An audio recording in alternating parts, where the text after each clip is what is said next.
گفتگو کریں گے کہ اپ کمنگ کیا ہونے جا رہا ہے پاکستان کو, جو کامیابیاں ملی ہیں کل رات سے ابھی تک, اور افغان رجیم ہے وہ اس وقت کیا سٹانس لے کے بیٹھی ہے, اس حوالے سے گفتگو کریں گے. میرے ساتھ نعمانی ہاشمی صاحبہ ہیں, سابق سفیر ہیں. السلام علیکم miss, I hope you doing all well. Starting with the, ہمارا جو آپریشن سٹارٹ ہو چکے ہیں غضب للحق کے نام سے, اور ہمیں کامیابیاں مل رہی ہیں, اس حوالے سے آپ کیا کہیں گی مس؟ بہت شکریہ. دیکھیں, یہ جہاں تک غضب للحق کا تعلق ہے, آئی تھنک یہ بہت ٹائملی اور ایپٹ آپریشن ہے, کیونکہ آپ نے جیسے اپنے انٹروڈکشن میں کہا کہ لاتوں کے بھوت باتوں سے نہیں ٹلتے.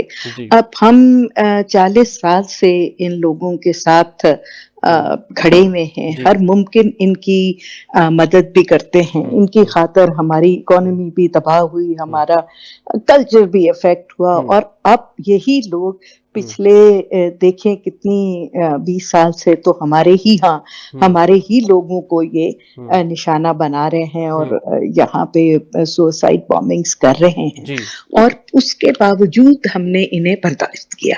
ہم نے بہت کوشش کی کہ خطے میں امن اور امان رہے, اور یہ کسی بھی طرح افغانستان کو یہ بات سمجھ آ جائے کہ افغانستان میں پیس ہوگا تو تمام خطہ اوپن ہوگا, اور اس خطے میں نہ صرف اس میں افغانستان کی بہتری ہے بلکہ پورے خطے کی جو جیو اکنامک سچویشن ہے, سوشل ڈیولپمنٹ ہے, وہ اسی وقت یہاں پہ آئے گی. لیکن وہ کسی صورت سمجھنے کو تیار نہیں ہو رہے. یہ بھی حقیقت ہے کہ اس پورے دور میں آپ دیکھیں, ایک چین ہے اور ایک پاکستان جس نے کبھی بھی اپنے سفارت خانے بند نہیں کیے افغانستان میں. بہت تھریٹس تھے, بہت ڈیفیکلٹ سچویشن تھی, ساری دنیا انہیں چھوڑ کے چلی گئی, لیکن ہم پھر بھی وہاں موجود رہے. ہمارے سفارت خانوں پہ حملے ہوئے, ہمارے ایمبیسڈرز پہ حملے ہوئے, بٹ ہم نے وہاں اپنا پریزنس رکھی, بیکاز ہم یہ سمجھتے ہیں کہ افغانستان ایک امپورٹنٹ ملک ہے, اور اسے ہمارے ساتھ امن اور امان سے رہنا چاہیے تاکہ پورا خطہ اسٹیبل رہے. اور تو ہم نے بائی لیٹرل بھی بہت کوششیں کی ہیں. ابھی بھی آپ دیکھیں کہ جو ہماری پریزنٹ گورنمنٹ ہے, اس میں بھی ڈپٹی پرائم منسٹر 3 دفعہ تو جا چکے ہیں افغانستان, اور ہم نے پچھلے جب سے یہ طالبان رجیم آئی ہے, 4 سال سے زیادہ ہو گئے ہیں انہیں آئے ہوئے, کہ ہم نے بائی لیٹرل بھی ان سے ہر ممکن مذاکرات کرنے کی کوشش کی ہے. ہم نے چائنا کے امبریلا کے انڈر بھی آپ نے دیکھا کہ کئی دفعہ وہاں چین کے فورن منسٹر اور اسٹیٹ کاؤنسلر نے انہیں بلایا, ان کے ساتھ ملاقات ہوئی. جو رشینز نے بھی ایک ڈائلاگ لیڈ کیا, وہاں بھی ہماری ملاقاتیں ہوئیں. اس کے علاوہ ترکی اور ممالک نے بھی کوششیں کی, لیکن ہر جگہ یہ جاتے ہیں, وربل کمٹمنٹس دیتے ہیں, اور اس کے بعد یہ بالکل اپوزٹ کرتے ہیں. اور یہاں تک کہ آپ نے خود کہا کہ دوحہ ایگریمنٹس میں تو یہ ان کی کمٹمنٹ ہے, تو یہ صرف ان کی کمٹمنٹ ہمارے ساتھ نہیں ہے, پوری دنیا کے ساتھ یہ ہے کہ جی یہ بالکل اپنے ملک کو ایک ٹیررسٹ ہیون نہیں بنائیں گے, اور اپنی ملک کی سرزمین کو یہ کسی صورت دہشت گردی کے لیے استعمال نہیں ہونے دیں گے. اور اسی انڈرسٹینڈنگ پہ یہ ان کو کابل میں بھی داخل ہونے کی اجازت مل گئی تھی, اور امریکہ یہاں سے چلا گیا. لیکن اب کیا ہو رہا ہے, انہیں آخر 4 سال بعد تک ریکگنائز کیوں نہیں کر رہا؟ اسی لیے کہ یہ پوری دنیا میں کسی کی بھی بات ماننے کو تیار نہیں ہے, بیکاز یہ بیسیکلی رینٹ سیکرز ہیں. انہوں نے ہمیشہ سے یہ کرائے کے فوجی ہے نا, یہ تو ان کو جو کہے وہ ان کو خرید لے.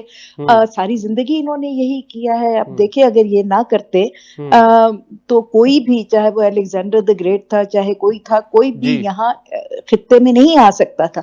سارے خیبر پاس عبور کر کے ہی آئے ہیں نا, اور خیبر پاس کھولا ہے تو انہوں نے ہی کھولا ہے, پیسے لیے اور چلو جی ہمیں چھوڑو آگے جاؤ.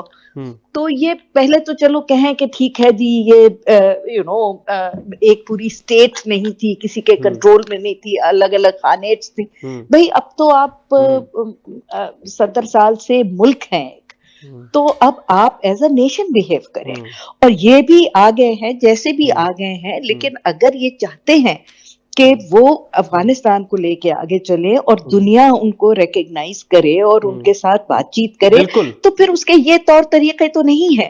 اور اگر وہ یہ سمجھ رہے ہیں, میرے خیال سے تو ان سے بہت بڑی مس کیلکولیشن ہوئی ہے, کیونکہ انہوں نے سمجھا کہ جی یہ انڈیا, بلکہ سمجھا کیا, یہ انڈیا نے ان کو بیوقوف بنایا ہے بیسیکلی, کہ جی افغانستان کو انہوں نے آگے لگایا ہے, پیسے دیے ہیں, کیونکہ انڈیا کو بھی اب یہ معلوم ہے پچھلے مئی کے بعد کہ وہ اس طرح پاکستان کو ہرانا کوئی اب آسان کام نہیں ہے.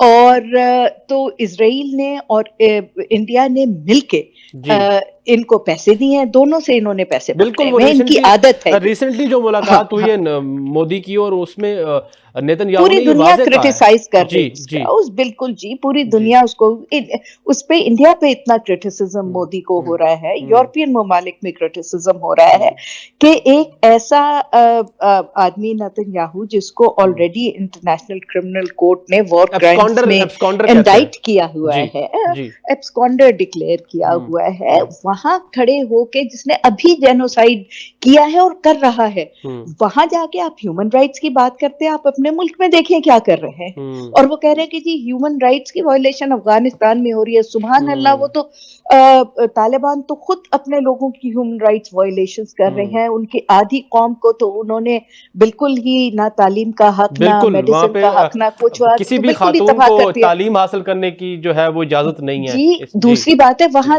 عورتیں تو اپنی جگہ, مردوں کو کون سا انہوں نے کوئی حقوق جو ہے وہ دینے دیے ہیں, وہ تو صرف اپنی ایک ڈکٹیٹرشپ جو ہے وہاں پہ انہوں نے مسلط کی ہوئی ہے, اور وہ چاہتے ہیں کہ وہی ڈکٹیٹرشپ شاید ساری دنیا میں مسلط ہو جائے. اب 4 سال کے بعد بھی آپ دیکھیے ان کے نہ کوئی بینک وہاں آپریٹ کر رہے ہیں, نہ ان کی اکانومی چل رہی ہے. خود اس ڈسپنسیشن نے, یہ پرانے طالبان سے بہت فرق ہے, خود یہ بہت کرپٹ ہے, لوٹ مار انہوں نے وہاں مچائی ہوئی ہے, ان کے اپنے لوگ ان سے تنگ ہیں. اور اب دیکھیں بدخشاں میں دیکھیں, اور جگہ دیکھیں, تو لوگوں نے بہت آوازیں اٹھانی شروع کر دی ہیں, ان کو ریزسٹ کرنا شروع کر دیا ہے.